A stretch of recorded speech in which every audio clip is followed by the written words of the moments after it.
So today we want to talk to you about the role of technology and society in the longer arc of human history. We'd like you all to take a couple things away from this talk. The interaction between a piece of technology and and society is rarely settled in 2 or 3 years or 10 years. We're still, as a society, just barely learning how to use email. If you think even in the past 5 or 10 years, the way email is used in professional contexts has changed radically. We don't really know what it means yet. We think we have a reasonable understanding of how you use an auditorium. We've figured that one out, mostly. The other thing we'd like to talk about here, and we'd like you to take away from here, is that while geek culture kind of grew up as an outsider culture, that changed. It's at the heart of politics and the heart of social movements now, because it's the heart of how we communicate now. Geek culture and hacker culture used to be relatively apolitical, but now every action that you take and every piece of code that you write has political effects. Now, you may intend some of these effects, you may not intend most of these effects, but they're there, and we need to start thinking about and understanding these changes. And this is a change that's happened in our lifetimes. So, Quinn is mostly a kind of incoherent blend of anti-capitalist anarchism and California libertarianism. And Ella is a Marxist syndicalist, presumably with blood on her hands. But since she likes me a lot, she's promised me 6 minutes notice on the purge before it happens, so I can get a head start. Despite the political parts of this talk is not about our politics, not about what Ella or I want you to do. It's about what we've learned from examining the network effects that we live with now. Because fundamentally, many of you will recognize this, but fundamentally, architecture has a politics and it has a culture. And while we were all kind of sitting around in our culture and Usenet in the 90s or wherever we got our start, kind of being, like Ella said, outsiders, the world pivoted. It changed and surrounded us and put us at the heart of these matters. And so whatever you want to do politically, what we're going to be talking about is the framework of the politics that technology is creating around the world right now. So one of the really interesting structures in the world right now that we spend a lot of time dealing with are states. States have a couple of very basic things that they require to be able to interact with the world. They need to be able to see their territory and the people who live in that territory if they're going to be able to interact with them. And this is simply a truth that applies to anything, to any time where someone needs to interact with a thing. If you can't perceive a thing, you can't interact with it. This map here is the planned city of Brasilia, which is a city that was built to be legible, to be understandable to the state. With the notion that a state should, if nothing else, even if it can't understand all of the rest of its territory, all of its other cities, it should be able to understand the city from which it governs.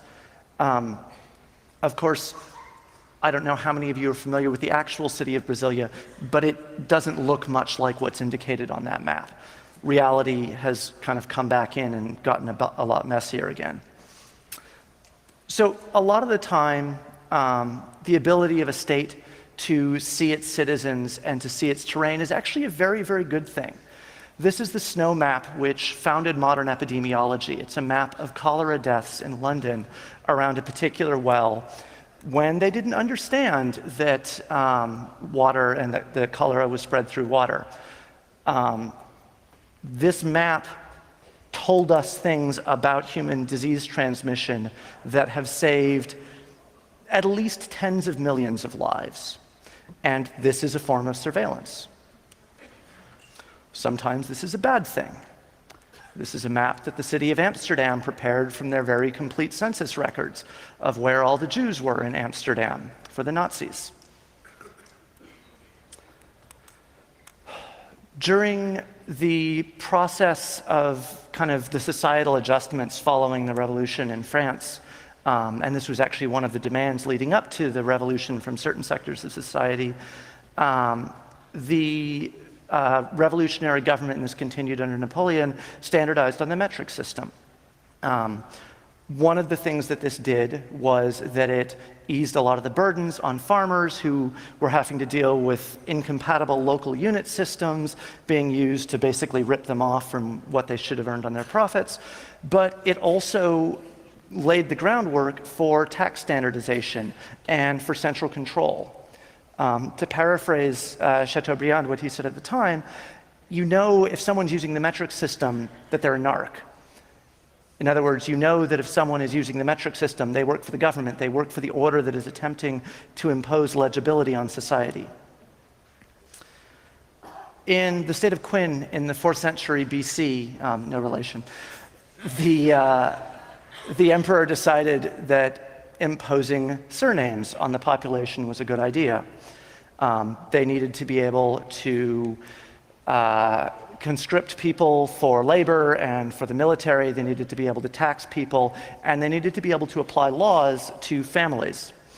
Now, many of the ruling families, and this is true throughout the world in places where names have been put into force and have been imposed on people, many of the ruling families already had surnames that were frequently attached to where they lived or where they ruled. But common people had all sorts of different ways of being known. And if you imagine you've got a dozen different ways that you can be named, and you might have some reasons to not want to be legible to the state, this is very, very convenient for you. So assigning patronyms was a way of changing that power structure. And along the way, it may have also changed some of the power structures in the family. It's not clear, but one of the things that they attempted to do was to make the to make the head of a family responsible for all the actions of the rest of the family, which you could reasonably see might have some cultural shifts. Now, this is really interesting because it shows that the vision of a state has consequences. When the state looks at the world, it makes things fall into the boxes that it's measuring, even if they didn't before. In other words, networks weird legibility. So, this is, I think, a kind of a controversial statement in this room right now, but I think that surveillance is actually a form of human concern, human attention and human concern. And surveillance is what we do when we care about something. And sometimes that care takes positive forms, coming back to the cholera map. Sometimes it allows us to build infrastructure that works for a lot of people. Sometimes it allows us to prevent disease and feed children and so on and so forth. And sometimes it's used for political control, but it's always used in some way of concern. And like technology and many political qualities, it is neither good nor bad, nor is it neutral. Excuse me. And I think that's one of the things we have to bear in mind in this particular age of surveillance, is that in many ways, surveillance is the small touches that we do on each other. Surveillance is when we check up on each other and stuff like that. So finding a way to cast that to where we can reclaim the positive and suppress the negative is, I think, much more the task than to fight all surveillance. It's a much more subtle question than it would seem right now. But when we talk about this kind of vision of the state as watcher, the state as arbiter of money, for instance, the news cycle we have right now, if we want to take it back all the way to 4th century BC China, this all makes more sense.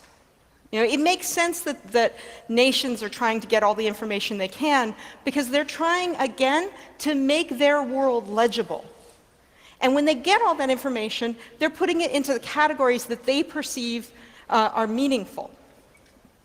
And that means destroying by ignoring the ones that aren't. I think one of the things that's really useful about reading this history is it gives you a measure of prediction on what states are going to want to do with technology. They want to keep tabs on their people for good and bad reasons, and there's always both good and bad reasons. And they want to take the power that they get by being the state and use it to mold the country that they're in. that has been a tremendously progressive force in history and a tremendously destructive one. But it still comes from the same fundamental impulse. And this is why it's really easy for me to stand up and say, a state will always spy on its people as much as it possibly can, because states always have. Not just to maintain their power, but just to maintain the ability to control consequences, which is a point that we'll return to later. So we're in an odd time of history, and I want to actually roll back to another moment in history and introduce you to William Tyndale from the 16th century. And Tyndale had to flee one day from his native England, and he never set foot in England again. He died outside of England because he decided what he wanted to do was translate the Bible into English. Now, centuries before this was always a contentious issue, translating the Bible into the local language. It was generally in Latin. Centuries before this, Pope Innocent III had essentially sentenced to death people that would try to do something like this. The laity was never even to touch the Bible. It was to be interpreted and handed down from on high by the church, because the church were the people who had the knowledge to understand it. It was a top-down picture. And Tyndale was part of a movement that wanted people to be able to take control of their own Christianity.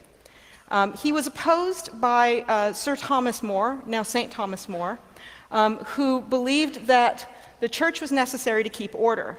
If this is sounding a bit Hobbesian, that's because it is a Hobbesian debate. And it is one that we are still kind of, I'd say we're like in the third act of this. I used to think this was a good metaphor for where we are now, but actually I think this is just the same thing going on. So More and Tyndale got into a huge fight. And More was on the run, or sorry, Tyndale was on the run, More was sitting with King Henry VIII, and they got into a big argument. And this argument spanned the continent at various points about whether or not the Bible should be in English and people should be able to interpret their own religion.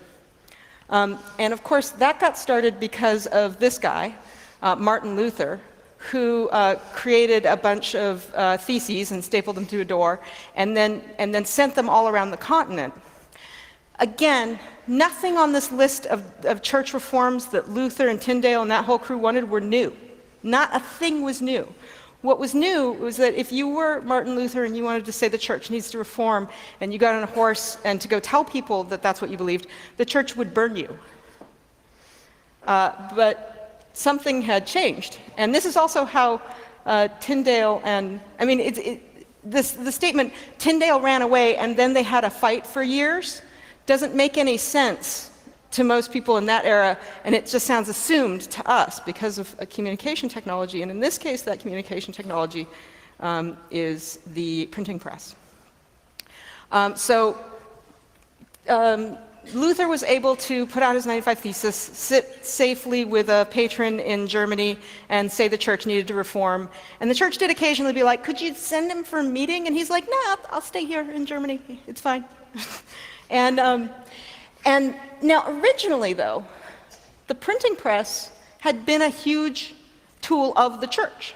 They were the biggest customers of printing, not just to print Bibles, but to also standardize the interpretation of the religion everywhere. They could print things out, send them out to all of Europe, and gain control, and again, legibility on their religion. Make sure that everybody had the right materials, that there was no corruption in them, and spread them everywhere.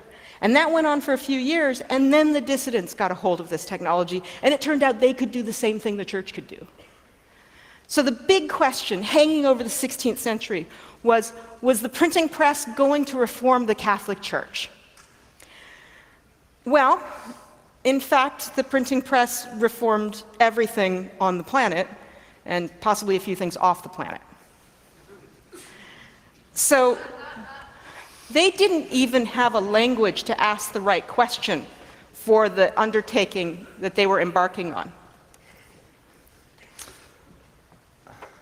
So Tyndale and More were two threads inside one institutional power, but there are a lot of kinds of power in society, not just one. The church has waned in authority capitalism was in many ways just getting started. This was the birth of the East India Company. This was the birth of mercantilism in that same era. But the power of guns and the power of money and the power of God are just three different kinds of power, and they all let you do different kinds of things. They're not commensurable with each other. They don't act on each other. They don't act on themselves. If you have a pile of money, that doesn't necessarily let you directly influence what someone else who has a pile of money wants to do. Now, you can maybe take away their money or force them to do something else because you've bought the thing that they were trying to buy first. But there's a lot of subtlety here in terms of how power acts. And this is one of the things that seems to be occasionally getting missed while we talk about, oh, we need to force states to do such and such, we need to stop states from doing such and such. You know, there's this, oh, corporate surveillance is the worst thing, oh, state surveillance is the worst thing. No, they're different things, and they may be problematic in different ways. All power needs to be able to see the world in order to act. Whether you are a state or a corporation or a church, you need your own kind of legibility and your own kind of surveillance. Whether that means figuring out if the people in all of the villages are showing up in church on Sundays, and whether or not they're doing any of these things that might be indicative of any of these various heresies that you keep hearing about. Well, let's go burn some people and find out. Or whether it just means that I need to be able to set cookies in your browser and figure out what kind of porn you like. That's the same operation, but for very different reasons. States are panicking right now. They're acting the way they are because they're panicked. There's this thing that Quinn calls the consequence fairy. And it used to be that the consequence fairy was a very staid creature, and it would sort of, float slowly around the room and alight on the shoulders of heads of state and popes and bishops and, capitalists and say, your actions matter in the world. You're an important person. And at some point in the past 20 or so years, the consequence fairy got drunk. And now the consequence fairy is kind of flitting around the room going, you matter, and you matter, and you matter. And everybody else is like, what the fuck? How do we even deal with this? Because we don't know how. Because our legibility, the world hasn't changed. The stuff that we pull in is still the same thing, but it doesn't mean what it used to mean. We can't interpret it anymore. So one of the things we're seeing right now is we're seeing states desperately trying to hang on to not their ability to surveil, but their ability to understand, but those don't look different from the outside. Rule of law was never intended to operate in a state of exception, and this is one of the things which is very interesting if we talk about rule of law as a response to unrestricted surveillance or to any other of the problems in the world right now. A state of exception and a state of rule of law are defined opposites. We now live in a state of permanent but neither pervasive nor complete exception, and this complicates all responses within systems. So, on a personal level, things have gotten weird too. Positional ethics is basically what happens when you join an institution, when you join an organization, when you join a network. That network or that institution has a set of ethics that are attached to it. And when you operate within that institution, you take on some of those ethics. You become the person that does the thing that the institution needs to do in the world. Now, this is not complete. This is definitely not total. Infrastructure does this too, and this is a really interesting thing for all of us who build communications infrastructure in the world. Infrastructure has an ethics. Now, in a lot of cases, right now, that ethics is actively suicidal. We are dealing with suicidal infrastructure that we're embedded inside, and we cannot become non-suicidal ourselves entirely because we're still tied into that infrastructure. We can only become, in some ways, sensible or human or humane again if we get outside of that infrastructure, but we can't because that's what runs society. Things in our lives can sometimes override positional ethics. And this is where our friend Walter really comes in, right? You know, if you have kids, all of a sudden you realize, oh, I will do anything to feed these kids. It doesn't matter what I thought my world used to be. My world is now different. And one of the things that's really interesting about life in a network society is that we don't just have a single set of ethics. We don't just have a single context anymore. We may find that we wake up in the morning and we go to work and we work on systems of state or corporate control all day, and then we go home and we do other work to undermine the exact same systems of control that we were working to build all day, and we are literally fighting ourselves. That is one of the conditions of the next century.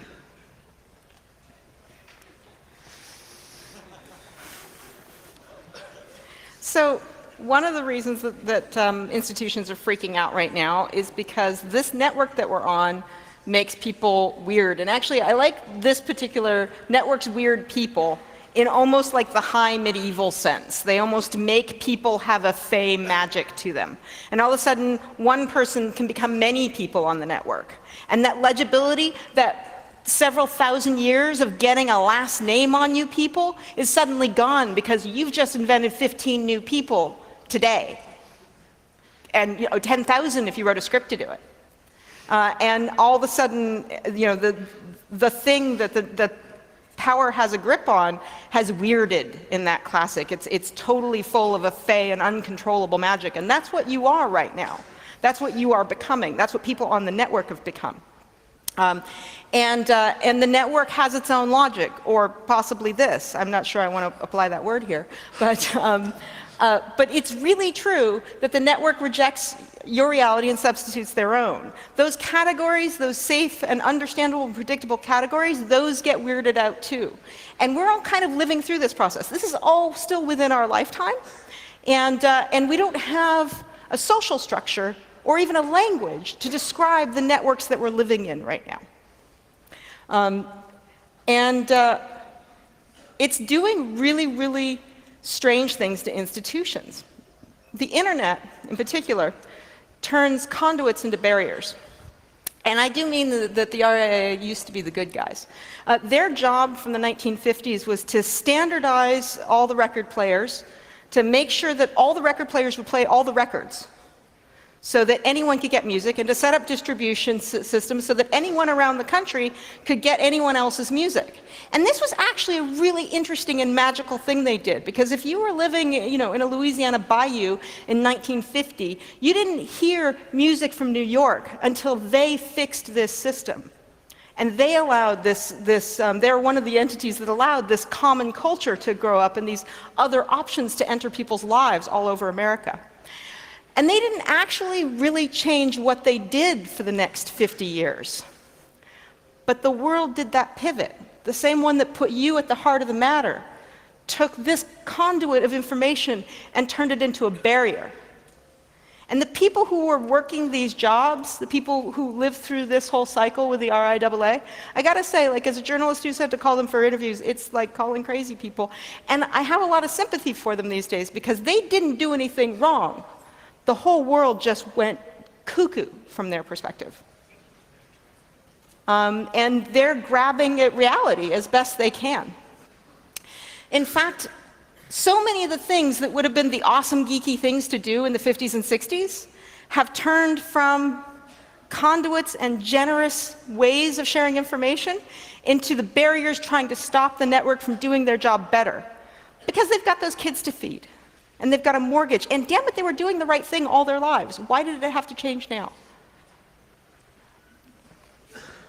So, what does it look like on a grand scale when these weirdings go on with institutions and people? Well, some of you will be familiar with this kind of graph.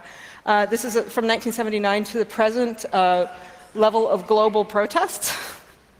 And yet part of this, I think we all know, is fed by the fact that coordinating protests is now piss easy compared to what it was prior to this. That it's like signing up for a mass tweeting and then going somewhere, and it's something people can do in a few minutes. It's something, the people who set up the ACTA protests in Poland that brought down that legislation eventually weren't people who had been working on it for years and building networks and doing trainings and so on and so forth. They were just like, I'm going to start a Facebook group. And pretty soon there was 200,000 people in 300 cities crashing a piece of legislation that was a treaty that was never even supposed to face any serious opposition. That came out of nowhere. And that's the one with the Polish parliament masked up. Talk about weirding identity and institutions right there. This one's a little bit more subtle, but actually I think ultimately more important.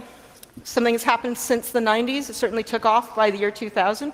And actually, interestingly, maps pretty well to that global protest graph. By pretty well, I mean in a rough sense that it has risen on a similar plane. Which is that this bottom line is foreign aid from 1970 to the present. And that top line is international remittance. And international remittance is the fancy pants term for sending money home to your family. So what's happened here is that nearly 3 times as much money is sent by immigrants back to their families as is sent to countries via foreign aid from governments and possibly other fundraising institutions. Why is that important? Because that's a system of mutual care. It is, again, largely illegible or stepping out of the state. Some of this, actually, the number is probably higher than this because it is very, very hard to count remittances that go through informal economies, a limitation that the people who study this recognize, but by their very nature, they are illegible, and they are often used for remittance by people who are trying to avoid taxes or avoid governments that are trying to skim off the top of the remittance economy. So again, the network is making things pretty weird.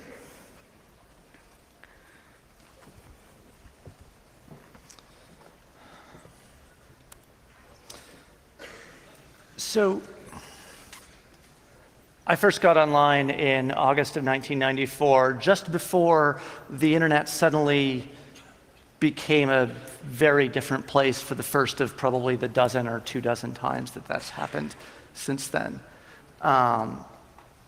And that culture that I first came in on was a culture where we were kind of off in a corner doing our own thing. And that September, when all the college kids came online, and then everyone else started coming online, all of a sudden we don't live somewhere off in a corner now.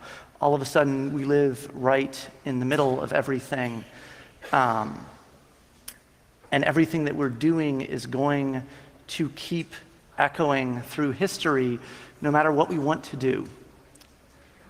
One of the things that means is that it means that we need to learn history. It means we need to learn our own history. If we continue to ignore the shaping effect that we have on the world, we miss a lot of things. It means we're going to keep repeating the same mistakes. It means we're not going to understand the victories that we won in the past. It means we're not going to understand the victories that other people won and see the similarities between the situations that we're in now and that some French peasant was in 700 years ago, or some Chinese peasant was in 2,000 years ago. That social change is really, really critical. We keep hearing, oh, code is code is law, law is code. There's this equivalency now. I think there's something deeper there as well. I think that code becomes, given 100 years, culture. And that's a lot harder to predict in some ways. We can look at a piece of law and make some guesses about what effect it's going to have on the world.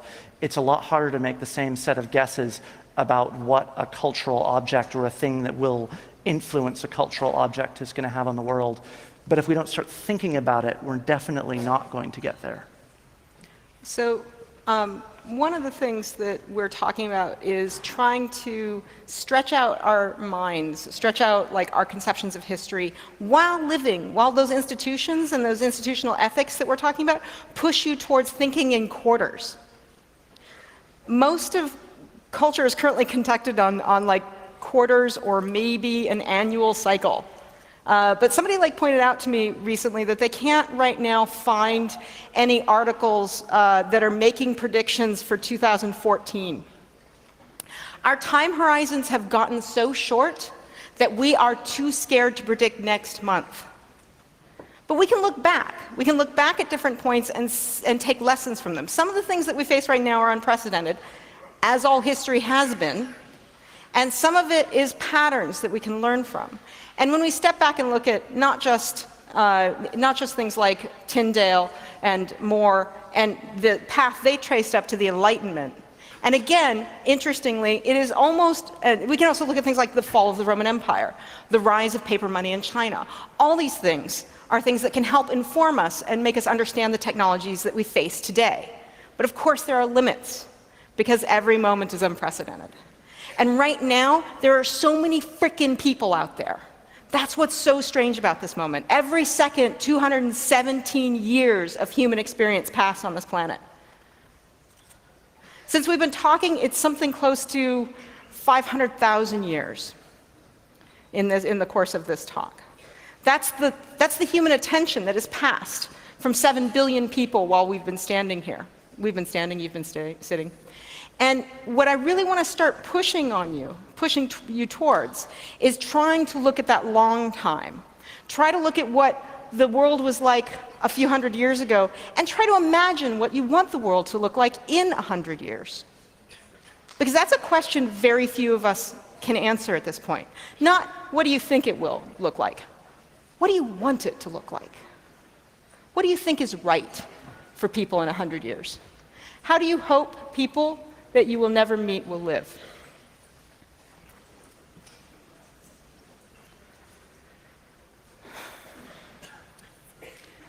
People are different because of this network that we've built over the last 30 years. But they're having to do it on brains that haven't had a chance to change. Normally we have decades and even generations to adjust to these kinds of change. Currently we're living through an age where we have to adjust to these changes in a biologically challenging period of time. Billions of people, a number that none of us can conceive, not just the ones on the network, but those touched by the network, touched by the presence of the network, are affected by what we as a community have built.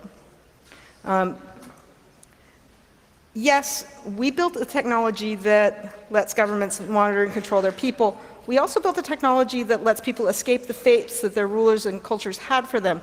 And sometimes we built those things in the same applications. You have let millions, and perhaps hundreds of millions, of children know the mothers and fathers who had to leave them in order to feed them and care for them. A tradition that goes back many generations into social isolation and loss. You've taken away the power of economics and distance to make strangers of families. This is what's buried in those dry remittance figures. People, families of origin, families that we create. Distance no longer has the same power over our lives, because of the things that we all built in the last 30 years. This is what mutual care looks like. It looks like the faces of people. It looks like their blood and their flesh. And this is what our technology affects, controls, and enables. You made millions of people care about people they didn't know existed. Millions of people they didn't know existed. You made not just distance, but the time, but the depth of time, the human record, all of recorded history. You made it so present that we can pluck it out of the air at any moment. That's what you did in the last 30 years. That's what you gave close to 2 billion people on this planet in the last 30 years. That's what you're responsible for. I know that you didn't ask for this job, and you didn't ask for this role in society. None of you, not one of you, wants to think about the many people that can be affected by one fucking perfectly normal bug or mistake in the technology that you build. And this is one of the reasons we keep our heads down. No one became a geek because they wanted to be the center of political attention. That just happened. You don't get to choose. You don't get to choose what era of history you live in and what that era wants to do with you. And this is a moment when it's all up for grabs. That's what it means to say we're on a burning planet. And what it means to say that we don't have neutral ground is that you're at the center of that fire. You set it. You're one of the people that set it. You're one of the people that tend it. And everything you do, the changes you make over the next months and years are going to chime down decades and centuries and shape the lives of people you will never know, but they will know you. For one thing, your lives are very well recorded. At this point, this is where we are in history. But we're standing at a conference where we still have to remind people in the community to eat and bathe themselves.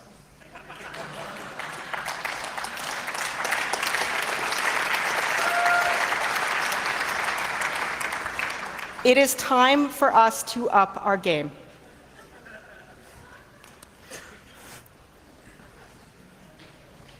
Thank you.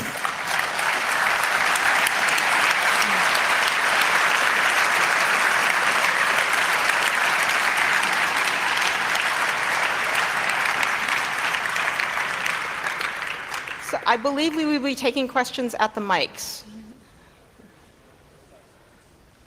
And possibly from the internet, I'm not sure.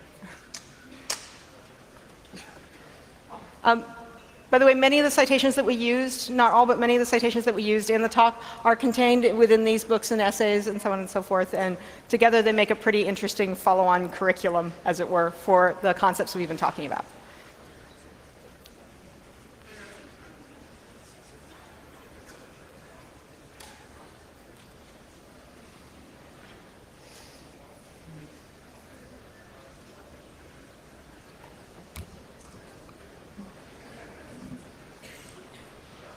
Hi.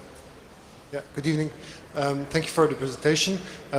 After the printing technology came, we saw emancipation of the human being, human rights, end of slavery.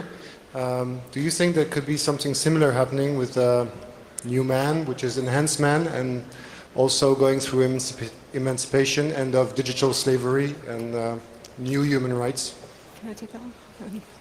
So interestingly, we saw slavery as an explicit condition abolished, but we saw it as an implicit condition expanded. So we have various people who end up essentially living in slave-like conditions. They can't be bought or sold. Well, in some cases they almost can be, but it's interesting to watch how that institution changed. And I think actually it's a really, really important point, because this kind of modified human being, we're all basically cyborgs of some sort or another at this point, living on a cyborg planet. Like if you look at this planet, this is not what the planet naturally looks like. This is what we have now. And I think that the job of our generation, especially, and the next generation, is going to be to try and end the slavery without instantiating a new, subtler form of slavery, like we did last time. So this is coming. These enhancements are coming. There's nothing we can do about it except make it positive. I see ways in which emergent structures can make this world a much better place, but I also see ways in which emergent structures, fighting state power, turning violent, could make a completely gray, featureless, terrible planet where anyone who was different was instantly destroyed. I think that's what our network could do in the worst case. I'd rather it didn't do that. Okay, thank you. One remark of order. Basically, if you're standing in the aisle, you either go to ask a question, sit down, or leave. No standing around blocking entrances or the aisles. Thank you. And the next question, over there. Not so much a question as a comment. I would like to encourage, in addition to reading those books, that we need to learn and remember more about our own history, including our very recent history. It disturbs me that there are books about cryptographic algorithms, there are books about early days of hacking, but I talk to people younger than myself who are in their teens and 20s, and from the people I've talked to, there is an astounding lack of awareness of, say, like the first crypto war. nobody that I know of who is significantly younger than me knows about the Clipper chip or Forteza or how we got open crypto with the combination of the expiration of patents and some of the other free software that developed. The period of say like 1988 to 1992 as a collected history seems to be blank. So let me actually build on that real And I quick. find that profoundly disturbing. Everybody in the room who has some sort of computer science degree or related degree, put up your hand. Now, everyone who, keep your hands up. Now, everyone who read Claude Shannon in school, put your hands down. Okay, so all of you are people with CS degrees who didn't read Claude Shannon, one of the most fundamental voices in everything you do. And that kind of goes to this interesting point about understanding our history. I think one of the great things you can do is talk to old people. Ask them what life used to be like. I will talk your ear off about this because but let's make sure other people can actually it. talk. So you talked about the view of the state, while the state itself is just some sort of technology to keep society or humankind working. So while I really enjoyed your talk, I was thinking whether you have thought about the possibility that some sort of new technologies we are inventing, building, may even supersede state structure and do an even more fundamental change how humans interact on the global level. So while we could and may replace the state, I really like roads. One of the things that we often end up doing, and especially in the geek community, we will end up building technologies which, well, they sort of mostly work. That doesn't cut it for water systems. That doesn't cut it for a lot of the stuff that keeps us alive. I don't think it is unreasonable to start the project of trying to replace the state. I definitely don't. But we need to make sure that we get it right.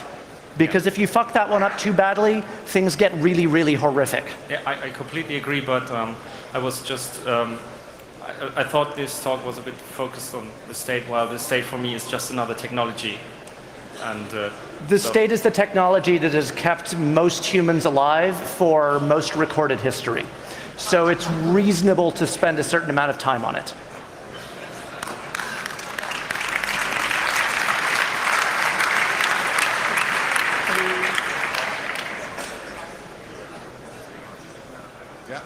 Thank you. Thank you for a brilliant talk. Basically, for me, it boils down to this. So instead of a question, people, don't be scared, be prepared, don't be predictable. Okay, questions are short sentences with a question mark. And could you please quiet down somewhat? The people who are watching the stream are complaining about the audio quality because of the noise of people entering and leaving. So either come in, take a seat, be quiet, or just leave. Thank you. Oh, and the next question. We have one last question. Yeah, over there. Yeah, so actually, I am afraid. I'm very, very afraid because I feel like we're walking on a very, very thin line because the actions that we take could easily tip whatever will happen in the favor of what we want or what we don't want. And I feel like even when I look backwards in history, it's never been like this, that I basically, when I try to create something, I might later wake up in like a scene of a dystopian movie where all I have created ends up destroying all that I love. So how can I not be afraid? So I think that was always true, Yeah. but you were going to be dead before it happened. That's awesome. But I want to tell you quickly about Fritz Haber. Fritz Haber is a guy who dedicated his life to inventing as many horrific chemical weapons as he could.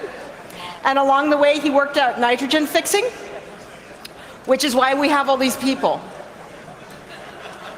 And what's really interesting about that to me, things like Fritz Haber is one of the people I keep in mind when I think, To some degree, we have to let go of the fear because we will never actually control the good or ill we do in the world. We can nudge, we can push, we can hope, but at the end, if the most amazing boon to human life came from a guy who was trying to invent chemical weapons, we really, no one's driving this crazy train. Okay, thank you very much. That was it.